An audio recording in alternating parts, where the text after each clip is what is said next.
বাতিজা রিফোন না এ বাতিজা হনো হনো হনো হ্যাঁ হনো এদিকে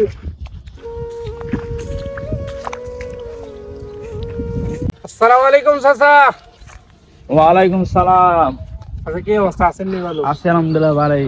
তোমরা আছো নি ভালো? আলহামদুলিল্লাহ চাচা আছি ভালোই। কাকার কি সমাজে কোনো মান সম্মান নাই? আছো তো চাচা। তো থাকলে তোমরা কাল্লা প্রবাসী কল্যাণ গ্রুপের তো তোমরা যুবকরা মিলি সমাজে ত্রাণ দিলে, কাকাদের খেতে খামারে কাজ করি এত কষ্ট করি, কাকা তো অসহায়, কাকার ত্রাণ দিলে না কা? চাচা এটা তো গরিব দুঃখী মানুষের লাই দিছে, ওর আমাদের দিনও তো একটা কারণ আছে। কি কারণ তাই? কেমন কইতাম চাচা, মানুষ বললে আপনি কোনো আবার রাগ করবেন নি কোনো? কও কও তাই কি কারণ কও? না চাচা, আপনি চাচা রাগ করবেন? কও কথা রাখবি তোমরা কও কও তাই। চাচা আপনি তো সুদ কারবার করেন, কি পয়সা লাগান সুদে, তাহলে আমরা দিল।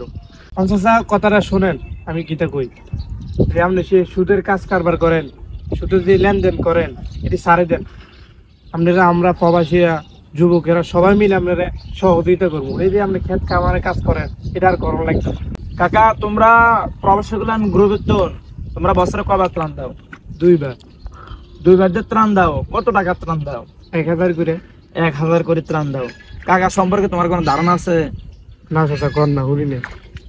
তোমরা বছরে দুইবার ত্রাণ দাও 1000 করে, আর কাকার মাসে সুদের টাকা আসে 15,000 টাকা।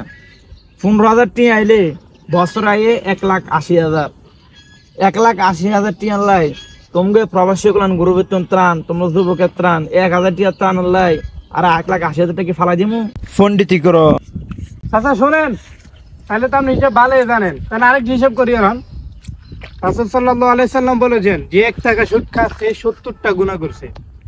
এর থেকে আরো নিম্ন একটা রাসূল সাল্লাল্লাহু আলাইহি সাল্লাম বলেছেন সেজন্য তার মায়ের সাথে জিনা করছে। পারবেন তো?